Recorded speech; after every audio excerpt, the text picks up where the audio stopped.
Let's not go there. Now moving on, in 1924, a 15-year-old boy from France hit upon an idea that would give blind people the chance to read and write. Louis Braille's invention of raised dots to represent letters and numbers is still transforming lives almost 2 centuries later.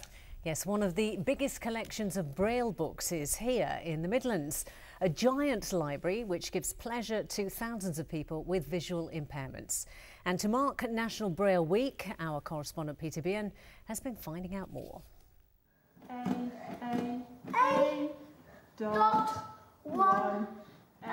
It's early days, but Ferdy Richardson Banks is getting to grips with Braille.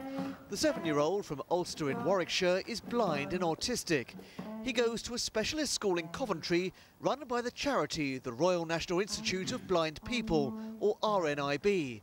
In time, Ferdy's teachers hope it will help him open the doors to a whole new world. Letters on my lip. For Ferdy, who we're teaching at the moment, the first dot stands for A, 1 and 2, so you're using your first and second finger for B, and then he'll move to the first, second and third finger and press 3 together for L.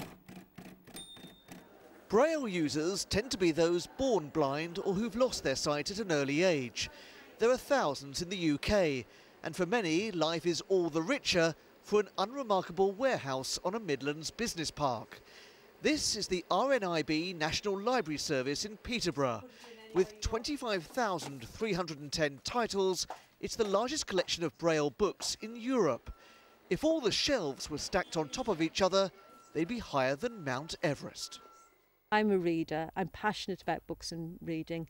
I want everybody to be able to read what they want, when they want, in the format of their choice. But people do appreciate it and they do love the library, and they've got very strong links with the library. Many of them have been using it for 50, 60 years, which is incredible. It's not like a normal public library. You can't come and browse here. Customers order their books over the phone or on the internet. Here's your latest book, Steve. Fantastic. One customer, though, has instant access to the library's riches. Steve Tyler, who works for the charity. Hi, Steve. Sorry to interrupt you. Hi. Is it a promising start? It is. Yeah? Yeah. And what does it mean to you to have so many books available to read? I can't imagine what I'd do without Braille. I mean, I went to university, school and university, and use it in my job. As well as, of course, for leisure reading and everything else. It's the nearest I've got to the printed word.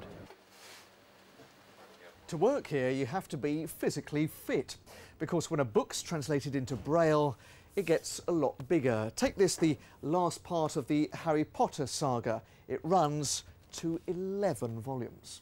But the biggest fictional book in the library is this one, A Suitable Boy by Vikram Seth, which takes up 1.5 shelves and runs to 39 volumes. It's good for the muscles because you get to lift them and it keeps you fit. But it's brilliant to know that you're doing something really important.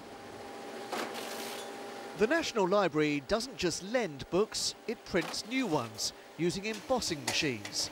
These larger ones are turning out magazines. They even produce Braille playing cards.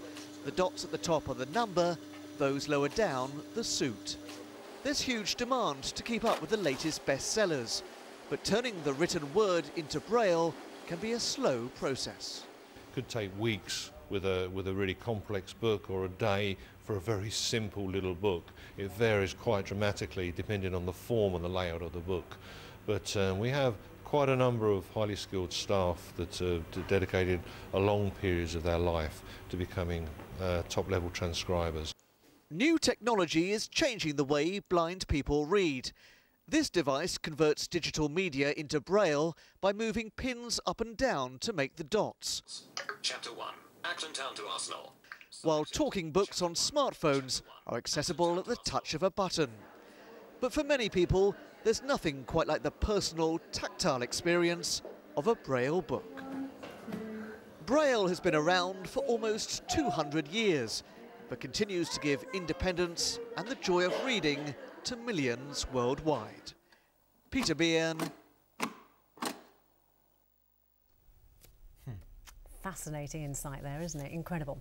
Now, still to come on